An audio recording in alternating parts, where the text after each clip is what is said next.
was afraid he was going to hit me. Maybe the second round, how many rounds you fire? I think it was between 5 and 7, I'm not really sure. This is 31-year-old Clayton Jennison, a police officer who shot and killed 17-year-old John Albers, a high school junior. Hey, man. I know, man. Hey. Just, hey.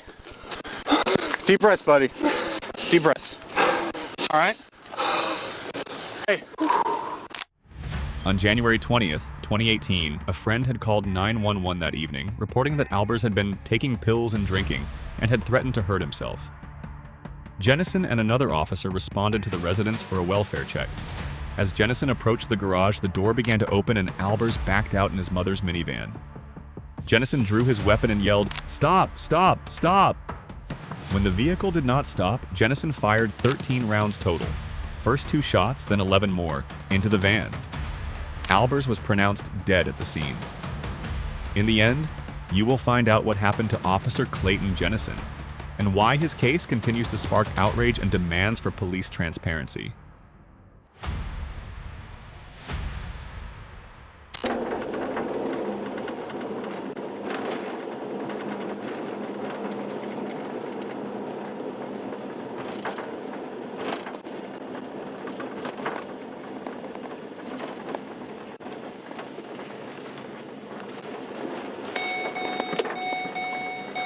Units on the J21 attempt. We're gonna switch you to attack channel. Okay, bye.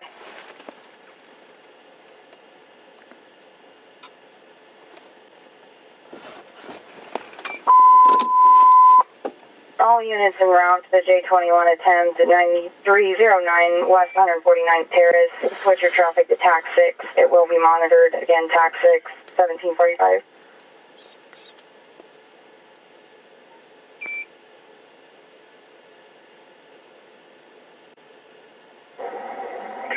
Here.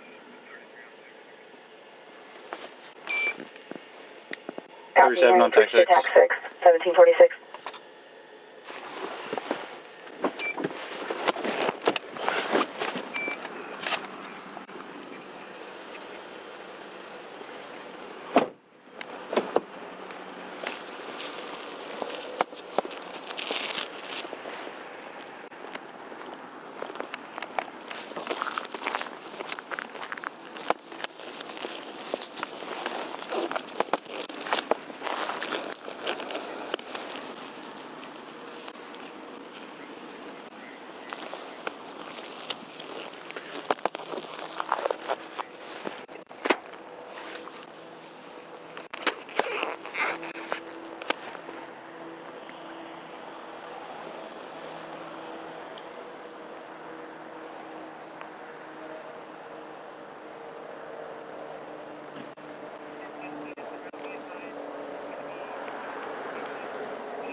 Come on.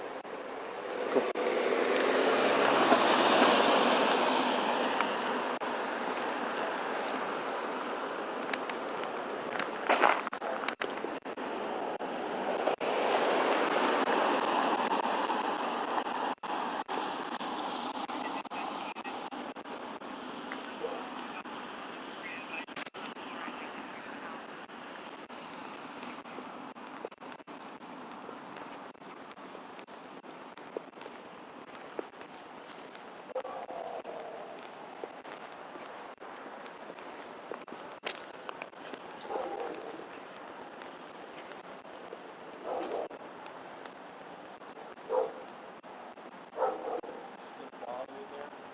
Yeah, I hear it. It's inside. I can't see if it's at the door, but...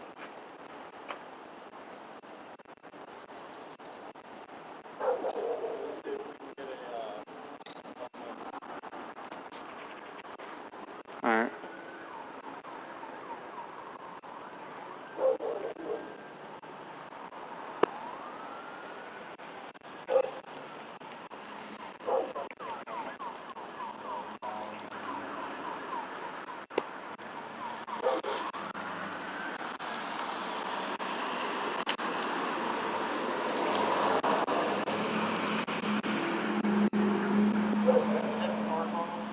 Do I have what? No, I'll run back and grab it.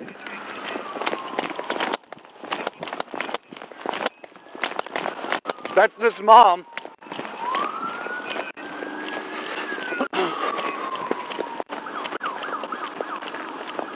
Hi, ma'am. Hey. Hi. We're gonna have you hang back here. Do you have a phone number for him? For the kid? No, Yeah. I have his mother. Okay. Does she have his phone number? Yeah, I can get it. Okay. Oh, wait.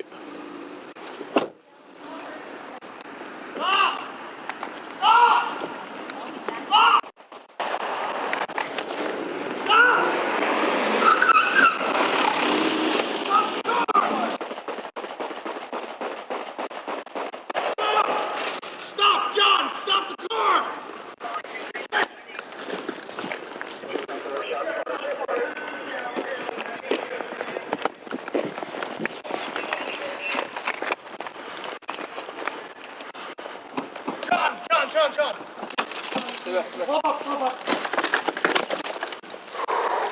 Hey. Stay with me. Yeah. Hey, deep breaths, man. Deep breaths. Here. Hey. Yeah. Are you okay? Yeah, I'm good. Jensen, here. Come here, buddy. Come over here. Yeah. Come on. Yeah, here. Come over here, bud. Come on. Hey, man. I know, man. Hey. Just, hey. Deep breaths, buddy. Deep breaths. All right? Hey, Jensen, stop walking around, man. Hang tight. All right? What? 237, one subject down. Officer sent for. All right. I thought he was going to run me over, man. I know. Hey. Hey.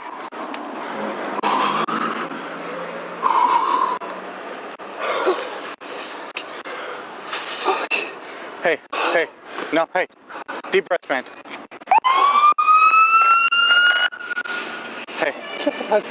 Hey, but you're 10-4, man. All right? Hey. He's in the van. Van. Get the mom back. Hey! Stay back!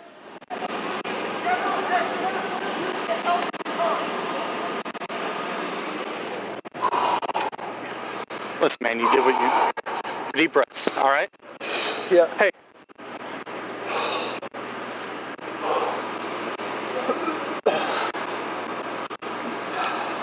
I'm sorry you got me, man, because I don't know what they do you, all right? Oh, you're good, man.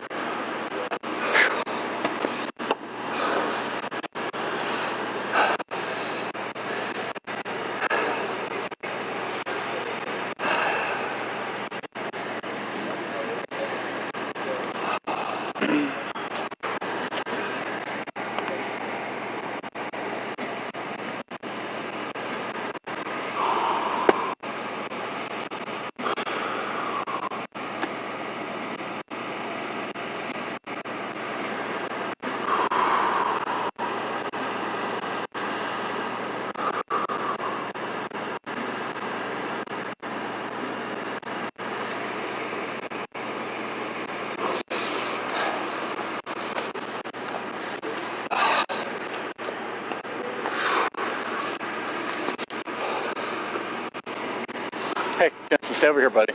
Here. Come back to the side of the car so you're out of the street, man. No holes, he's okay. You all right? Okay. It's all right. It's okay. Breathe. Just breathe. It's okay. It's all right.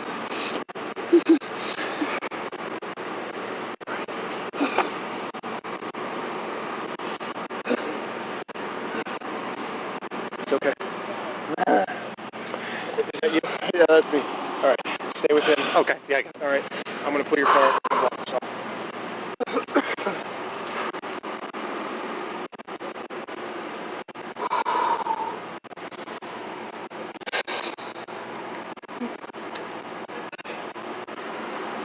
Moving the car to block the street.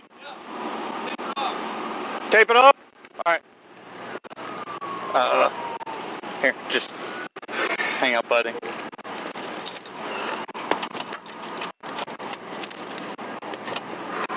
Dude, why the hell? Oh, this is one of those stupid cars that sticks.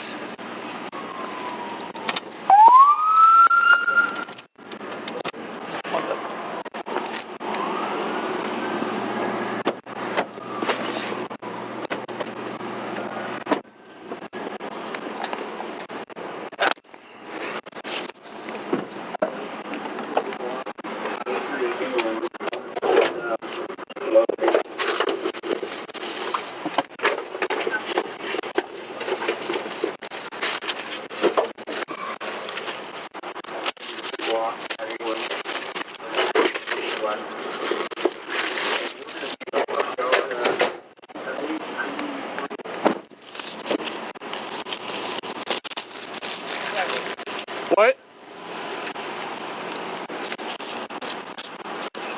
You want me to go ahead and still run this across or no? Alright. Yep, no, I'm right here. I ain't going anywhere. Hey,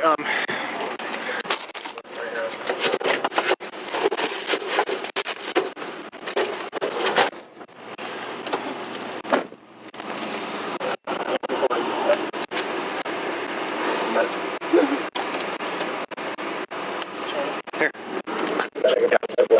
Got it. I got this stuff for you, man. There. Got it.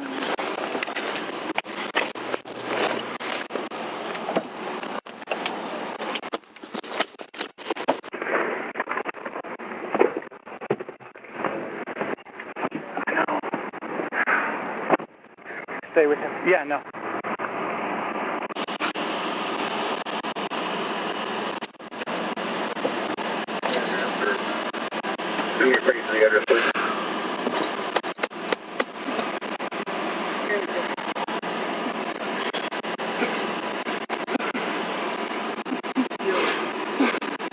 I didn't want to do it.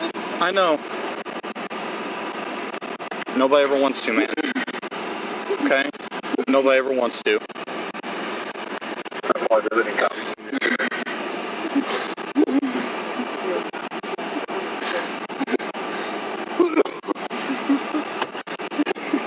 Hey, man. Get my phone, please. Yeah, I'll grab it out of your car. Is it in the visor? Yeah, I just want to tell my wife I'm good. Yeah.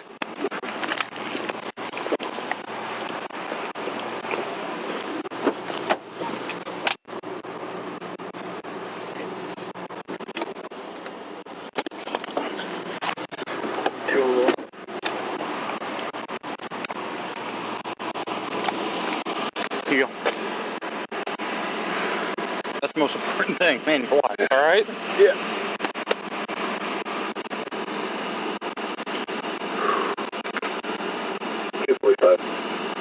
Do you want me to shut it down at Grant?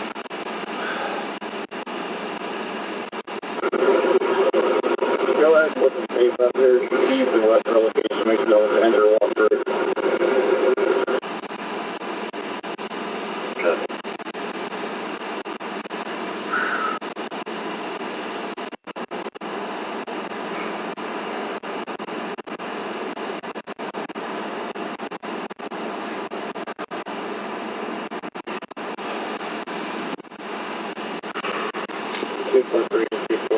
Union Manager, I walk up the street. One, come towards the van by me.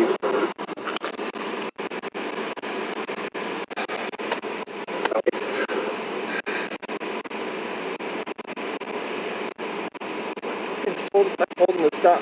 I know. I told him to stop. I know. I heard you, man.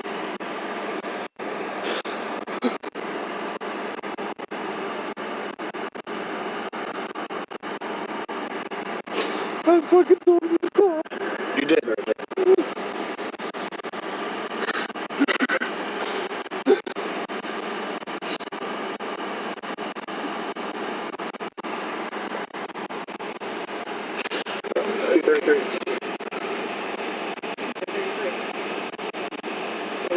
Adam 11 is on scene. We're 10-4 here.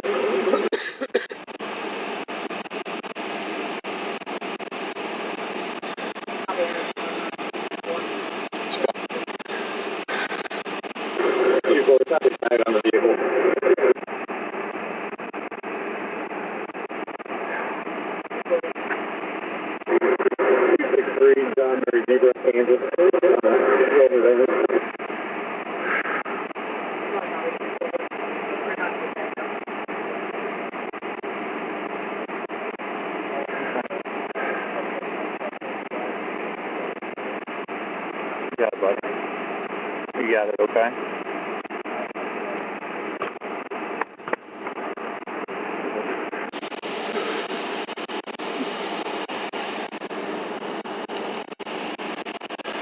Sorry, buddy. Fucking man. Alright. There's napkins somewhere. Napkins work? No, I'm good, okay. man. Alright.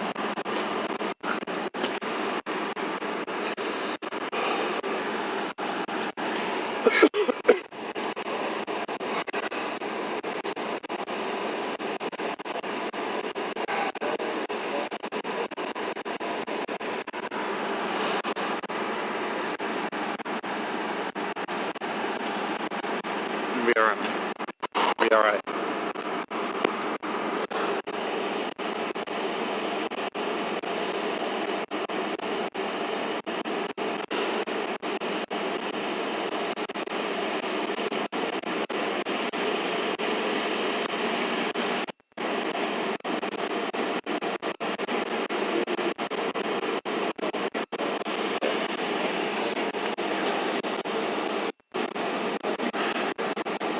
You go home, get a big hug, man. That's what it's all about, okay?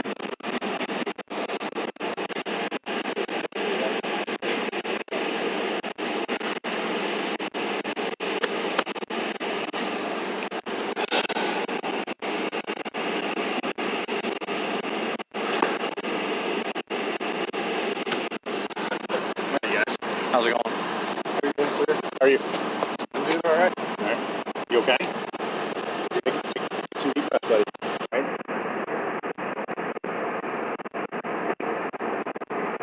Turn off there. I'll go get turned off. Clayton, I'm Detective Jason Aring with the Leawood, Kansas Police Department. I am assigned to the officer involved shooting investigation team, the Johnson County officer involved shooting investigation team. This is Detective Spiegel. Carson Spiegel, I'm with the Olathe Police Department. Also assigned to the officer involved shooting investigation team. Can you get your name, sir? You can. Morgan Roach, his attorney. Okay. It's about 2:30, just shortly before 2:30 on January 24th. We're going to ask you several questions. We're going to go through some stuff. Before we get started, you need to make sure you're aware that you're here freely, you're here voluntarily. At any time, you need to consult with your attorney. Feel free to do so. Okay. If you have a question on something that we ask, don't hesitate to let us know. Verify the question with us. If there's anything we say that is maybe inaccurate or something that you don't recall, make sure you let us know that as well.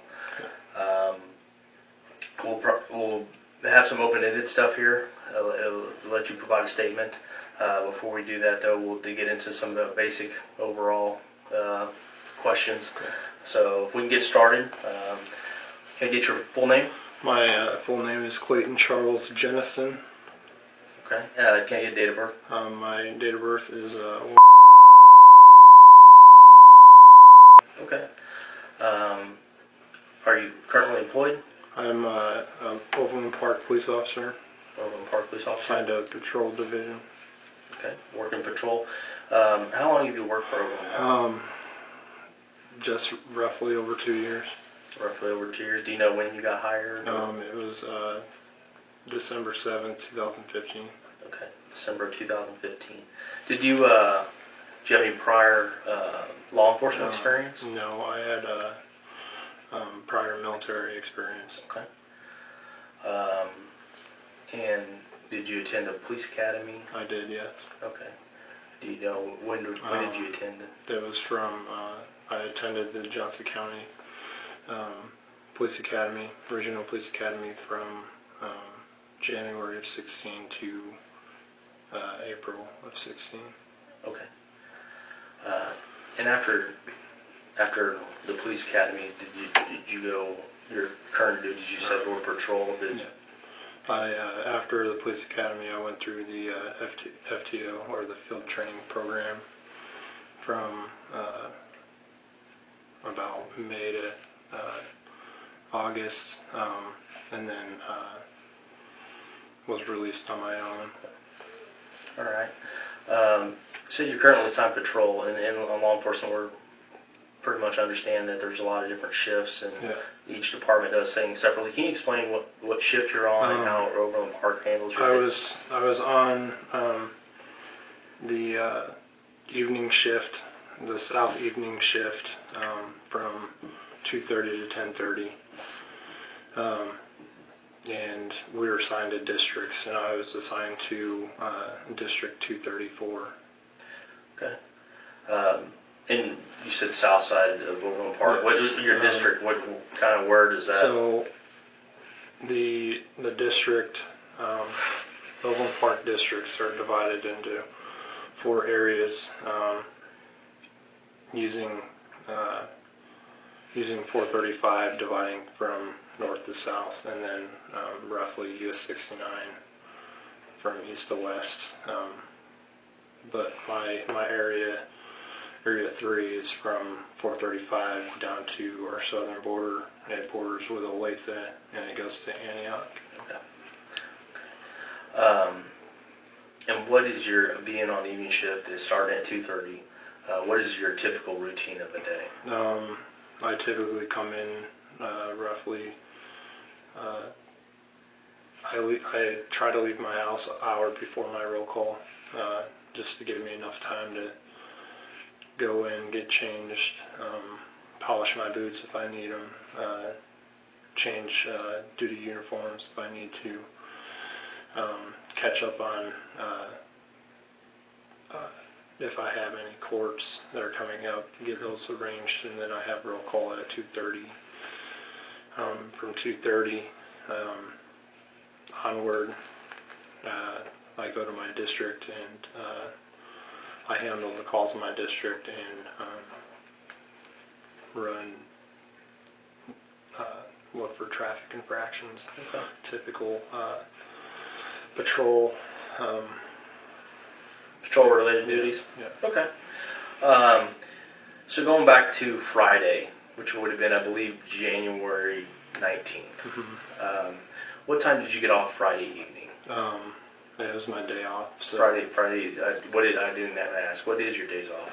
my days off are Thursday, Friday, and I work from Saturday until Wednesday evening. Okay. So on Friday, about time did you go to sleep Friday and maybe into Saturday? I think it was probably around 10:30. I got up on Saturday with my wife around 8:30, because she has Saturday, Sunday off, so I want to spend time with her before I go to work, run errands if we need to, especially with her being pregnant. I want to be able to help her as much as I can. I understand. Can you take us through maybe what you did on that Saturday, if you recall, prior to going to work? Prior to going to work, I think we went to Hy-Vee, and then I went to not Starbucks, but Dunkin' Donuts, and got a coffee, and just tried to relax with her before going into my Monday. Okay. I mean, that's... All right. So you go to work on Saturday. Can you explain what you're wearing, or what your different departments have different patrol uniforms? Can you explain to your patrol uniform? My patrol uniform consists of black polished boots. They're a blue or navy blue or dark blue patrol pant, which is kind of like a dress pant with carbon pockets. And then I have we're still in the long sleeve, so we're wearing our patrol top. And then I have my patrol belt on, and then I have my outer vest with my issued plate, or my soft armor inside of it, with different pouches and things that I need to do my job as far as being a police officer. So you got like an outer patrol vest, is what some people refer Yes. to. Does it have any type of markings on it, or? on the front it has my name, and then it has my badge, and then on the back it says police, and then I have a yellow taser on the front of it. I mean,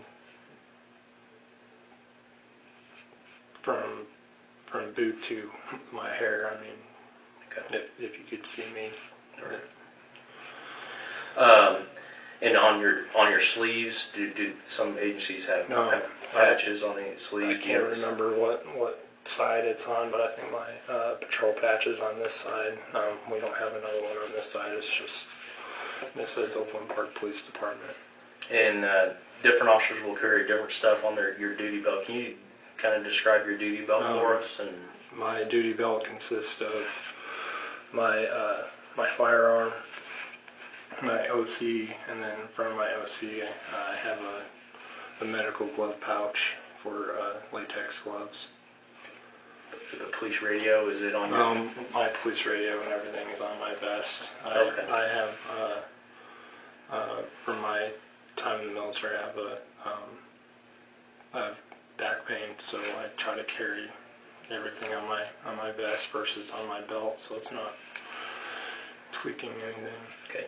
And you said when you talked about your duty weapon, you kind of reached to this side. What side is your strong side? I write with my left hand, but I do everything else with my right hand. So I'm assuming I'm right-handed. I'm strong right, because of my duty firearm being on my right side. Okay. So you got all your gear. Any recent training or anything that the department's had that you've attended? I recently just, we did a cold weather firing range where we got to shoot with our winter gloves on. Prior to that, I attended a ride in September, ET training in July, and then I also had my block training in July. So I got off at midnights, and our training is they do it in 1 week versus throughout the year. Understand. You said ET. Can you? Evidence tech. Okay. So you said you attended a range recently. Do you know how recently that was? It was actually on Wednesday of last week. Wednesday of last week. So I think it was the 17th or 18th. I'm not exactly sure, sir. Different departments will train on different weapons. What did that range? What weapons did you train on? I trained on my patrol rifle, which is I believe it's a Rock River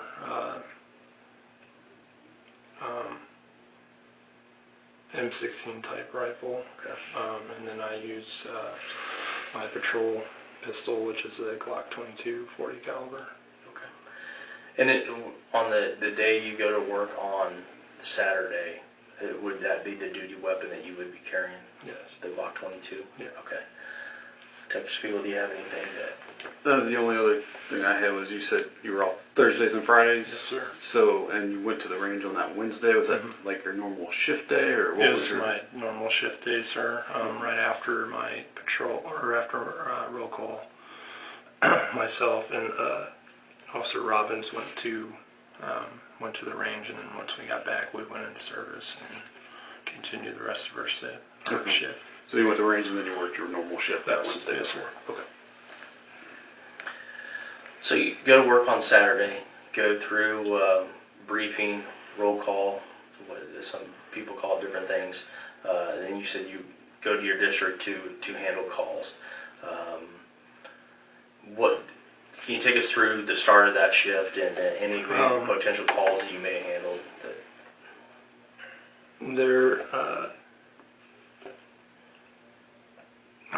I know this part sticks out for me because the car I was driving was extremely dirty. So I drive up to our only only public work car wash to get it cleaned. And when I got up there, like a fire call came out and I was at, I think it was 91st in Quivira area where our car wash is. Car wash isn't working.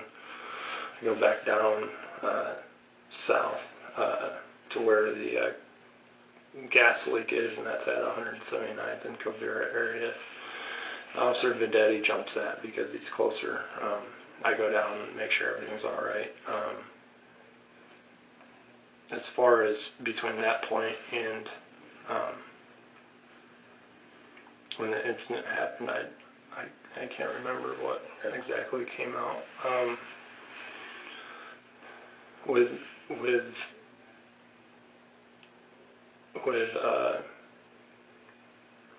that area, it's new development and apartment complexes and stuff that are getting built, and I mean I can't remember what I did between then.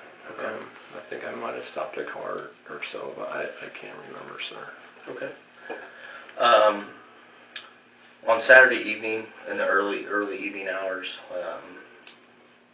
I think you were dispatched to a call on 149th Terrace. Yes, sir. I'm just going to let you talk, let you take us through what happened on that call. Kind of start with from when the call came out, if you could. Okay. What information you were provided and your response from that point. Okay. I was in the area of 143rd and Grant, and I looked at my computer. I have on our MDT system. If you click on events, it shows up pending events and active events. I saw that there was a attempted suicide, and I looked where it was, and it was in my district. I don't remember the exact address because when those come out, I look to see where it is, and I plot a route there. So I started heading that way since it was my district. Eventually I got dispatched to the call. I ran license sirens to the location. Instead of parking parallel, once I arrived in the area, instead of parking parallel with the house, there's a side street, and I parked where I believed my camera was going to be facing the house. Officer Newland had parked up the street and was walking over towards the house. I get out, I walk over to the house, and the type of call was suicide attempt. They switched us to a TAC channel. So I switched to the TAC channel. Officer Newland and I walk up to the house. I asked dispatch if they have a phone number. They said that they didn't. I could hear a dog barking upstairs, so I shone my flashlight up there. In that same amount of time,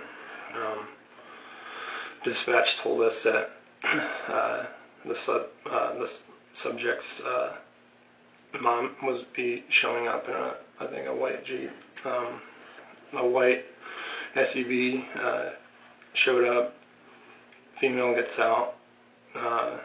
Officer Newland was going back to get a patrol phone. Makes contact with her.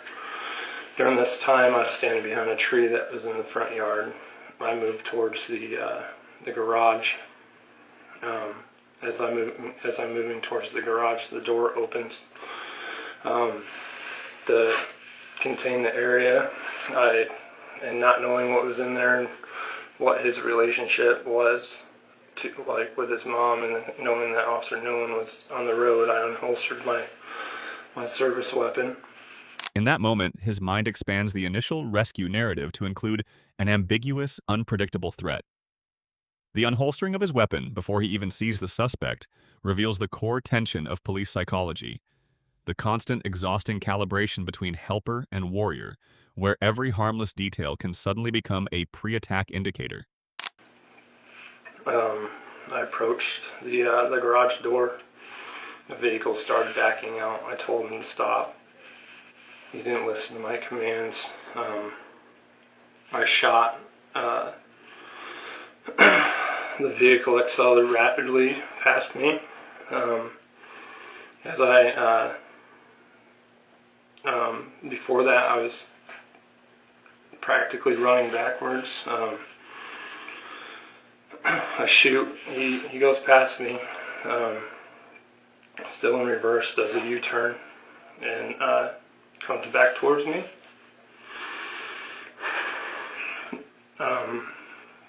And I fire again. It's where I was. I believe he was going to hit me. So I fire again.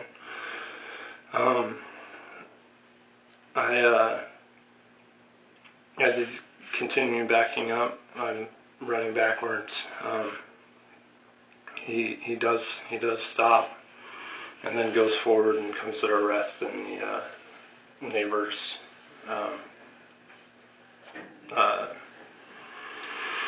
neighbor's yard directly across from his house. I approach, I holster my weapon, and to attempt to perform life-saving measures. Officer Vendetti tells me to get back, and Officer Newland escorts me to the back of Officer Vendetti's vehicle, and that's the end of my involvement as far as the incident goes. They put me in a patrol car and try to have me relax. Okay. I'm going to go through and try to, with the information you just provided, I'm going to go through with the information you provided and probably do some follow-up questions here. Just to make sure we get as much detail as possible. Make sure I have everything that I have questions over. So you respond to the scene, and as you're responding, does dispatch provide you any type of information? They provide stating that he has been cutting himself and threatens to stab himself. I can't remember if it was on Snapchat or Instagram. I can't remember what it is, but I know it's on a social media. And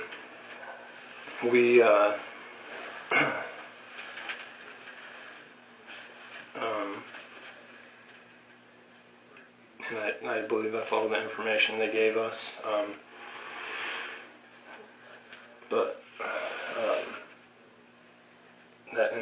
That's all I can remember, sir, as far as he was actively cutting himself and was threatening to stab himself. And maybe, I don't know, if you work that district, sounds like this is your patrol district you mentioned. Had you responded there before, or were you familiar with that address? I haven't, sir, because we just recently switched our shifts. I came from midnight shift in Area 4, which is from Antioch to Leawood, from 435 down to our border, and Area 3 in that area.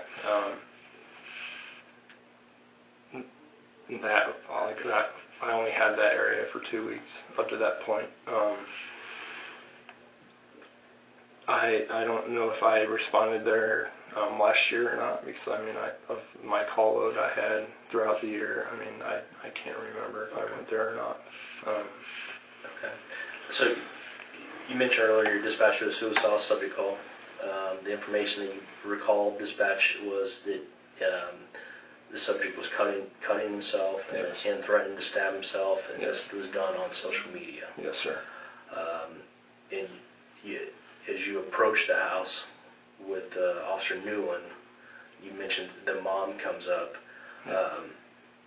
Kind of going through that, Officer Newland, sounds like from your information, is talking with Yeah, the mother. he went back to his patrol car, and I moved from the tree to the to closer to the house to give me some better cover, because I don't know what his intent is. I don't know if he's, you know, self-harm, or if he also has homicidal tendencies or anything like that. I don't know that at that point. So to protect me, I moved closer to the house, where I think I could, you know, if he comes out the garage, or if he comes out the front door, I can control the situation.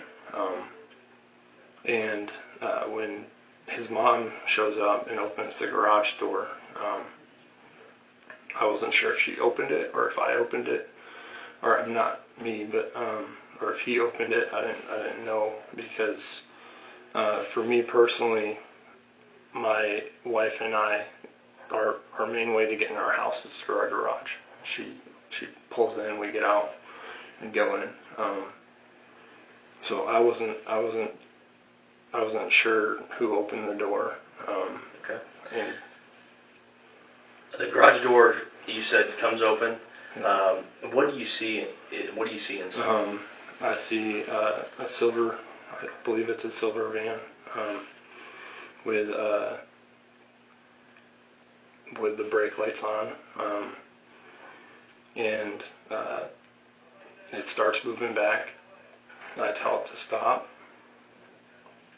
It doesn't stop. I tell it to stop again.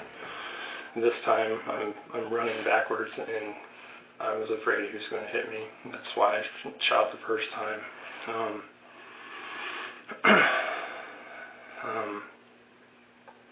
So is that? And I don't want to interrupt you there. I'm sorry. So as the garage door's coming up, you see the brake lights. Do you see anybody in the vehicle? I didn't see anybody in the vehicle, sir, until the reverse lights came on and I knew someone was in there.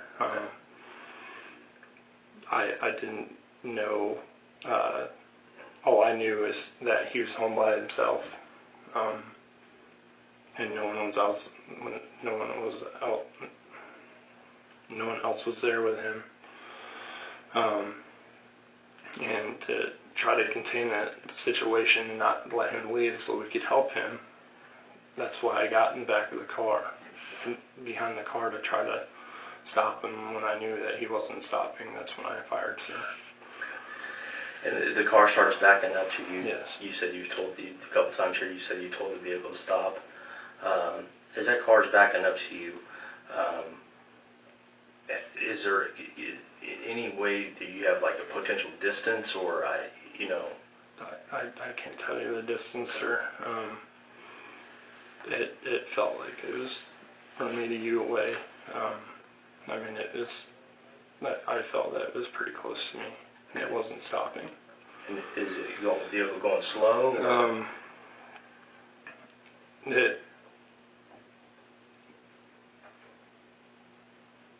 From my memory, it felt it was going fast enough to be a threat and to cause bodily harm to me. Based on the video, you can see me actually like almost running backwards and telling him to stop. And that's when the first shots come out, sir. Fire shots. Do you have any idea how many shots were fired? I think it was between 2 and 3. I'm not exactly sure, sir. And those shots fired, what weapon? Did you have any other weapons with you? I didn't have any other weapons, sir. It was my Glock 22, my service weapon that's issued to me by my police department. Okay. So fire shots at the vehicle, and they just slowly take me through, and maybe we'll go step by step.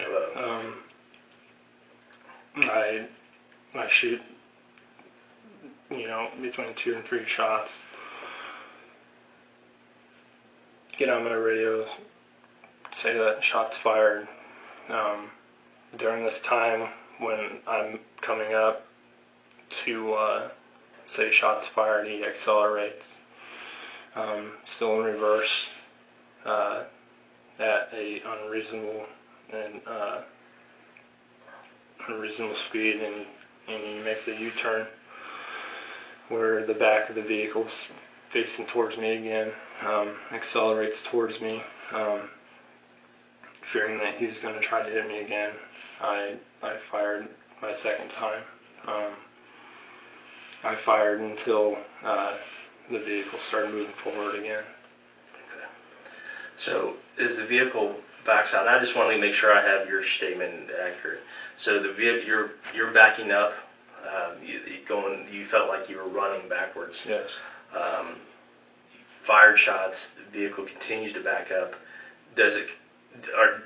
Where it backs up, and it kind of does a turn, you said, a U-turn. Where are you positioned in reference to when it does a U-turn? How are you positioned in reference to the vehicle? From what I remember, sir, I'm positioned right between the wheels, dead center in the front and the back of the vehicle. And when it spins around, I'm right dead center aligned to him coming back, and he accelerates back towards me, and then I fire, sir. Okay. So fire, which kind of be maybe the second round of fire. Yes, sir. Do you have any idea how many rounds you fire? I think it was between 5 and 7. I'm not exactly sure. Okay. Anything you can see at this time? Are you able to see the driver at any point? I didn't see him at all until I went up to try to do life-saving measures, and I was told to leave. As the vehicle, you said the vehicle backs up to you and you fire, and what caused you to stop firing? The vehicle started moving forward, and I felt at that point it wasn't a threat anymore as far as him going in reverse. It was going away from me. That's when I stopped firing, sir. Okay. At this point, do you recall, was there any other officers on the scene with you? I know you mentioned Officer Newland. Officer Newland, Sergeant Goddard, and Officer Vendetti.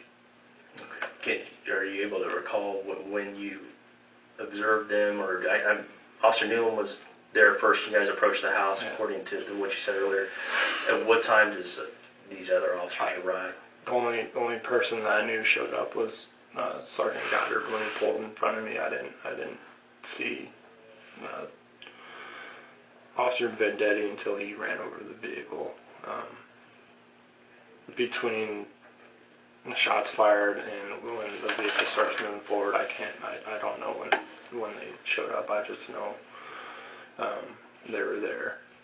He cannot estimate distance, cannot remember how many shots he fired initially. The most telling phrase is his perception of time and speed.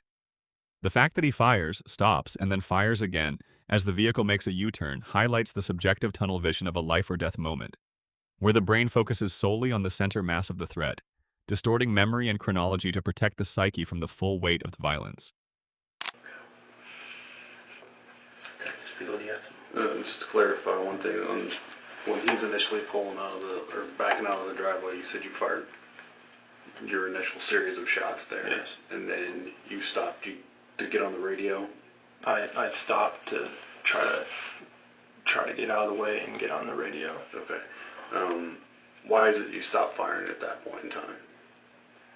I am not exactly sure, sir. Because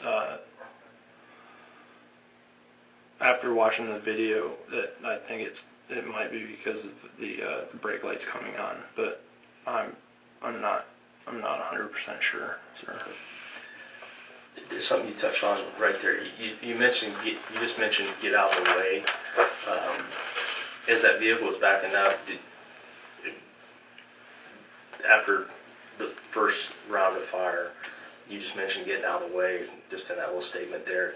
you maybe explain that, or do you know your movements? I don't, Okay. sir. All right. Do you have any? So after the vehicle crosses over the street and goes up in the yard, can you walk me through that? What you did after that? I approached the vehicle. I holstered. I believe I don't exactly remember what side I was on, but I approached to assist the other officers in doing whatever I could to help him, because that's what we were there for the first. Like, we were there to assist him and make sure that he, that this didn't happen. I mean, my intentions were not to shoot him. My intentions that day were there to make sure that he was all right and we got him the help he needed. Once I approached the vehicle, I believe it was Officer Videtti told Officer Newland to get me back, and then we went back to behind Officer Vendetti's vehicle until we got a scene or perimeter put up, and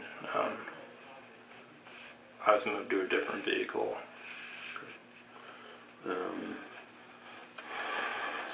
Anything you remember with you and Officer Newland after? I remember breaking down and saying that I thought he was going to hit me. I was extremely emotional, crying. At one point, I think I dry heaved. Didn't fully throw up, but it was definitely shaken up. After maintaining rigid control over his narrative, his body violently rebels. The dry heaving signifies the body's primal attempt to expel the trauma, a visceral reaction that words cannot contain. In this raw moment, he is no longer a trained professional giving a statement. He is a terrified human, replaying the near impact of a 2-ton vehicle. This collapse is psychologically critical.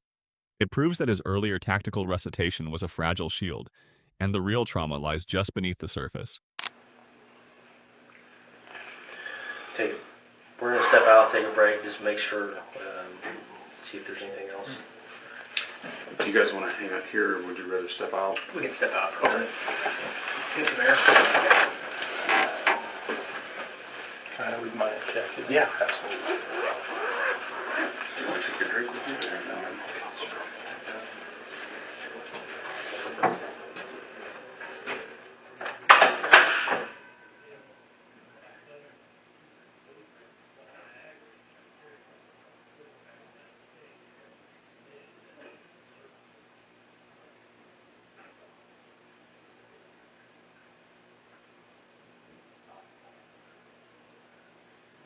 Okay. Clayton, we're just going to go back through just a couple things. So, as you approach the house, the garage door goes up based on the information you provided. As the garage door is going up, you talked about some movements you did there. Can you take us through your movement as that garage door goes up, and what's going through your mind at that point? Okay. I moved from the tree that wasn't a lot of cover for me. Moved closer to the house, and as I'm walking closer to the house, I realized that the garage door is opening. I unholster because I know I'm there for someone that's attempted suicide, but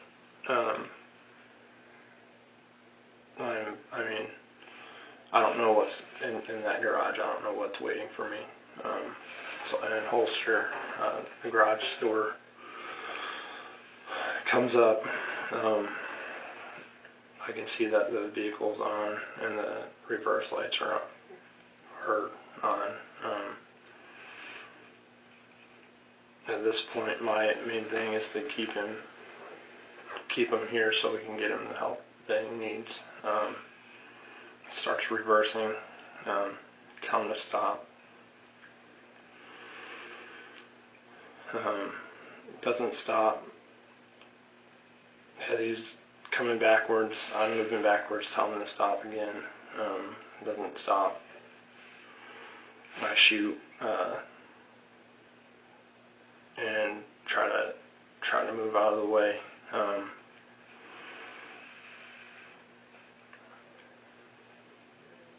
And that's when I get on the radio saying shots fired. As that vehicle starts to move backwards and you're telling you said you told him to stop, what are you thinking? I'm thinking he's going to hit me.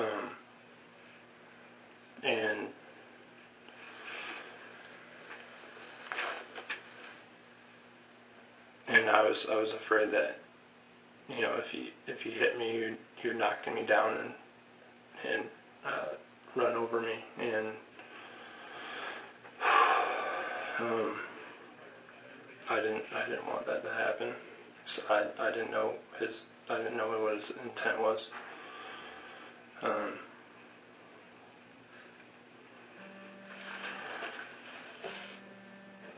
guys. It's all right.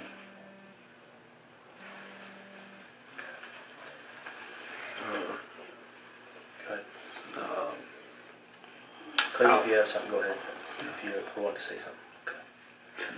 Outside of your attorney, your wife, people outside your peer support network, have you discussed this incident with anybody else? No.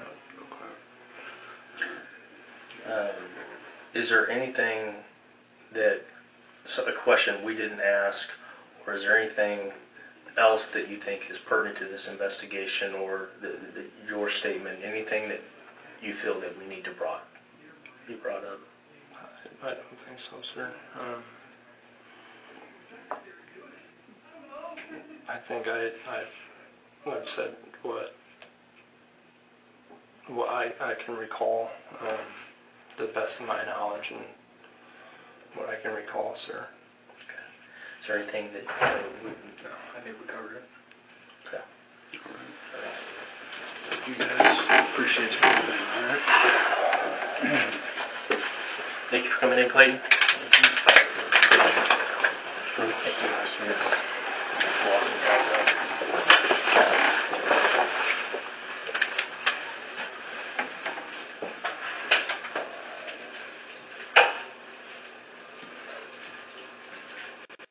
Clayton Jennison was never charged with a crime for the death of 17-year-old John Albers. Jennison resigned from the department in March 2018 and received an $81,040 buyout package, which included $70,000 in severance pay. The Albers family later settled a wrongful death lawsuit against the city for $2.3 million. Officer Clayton Jennison walked away without criminal charges, with a substantial payout, and free to seek employment at another police department. Please comment, like, and share this video.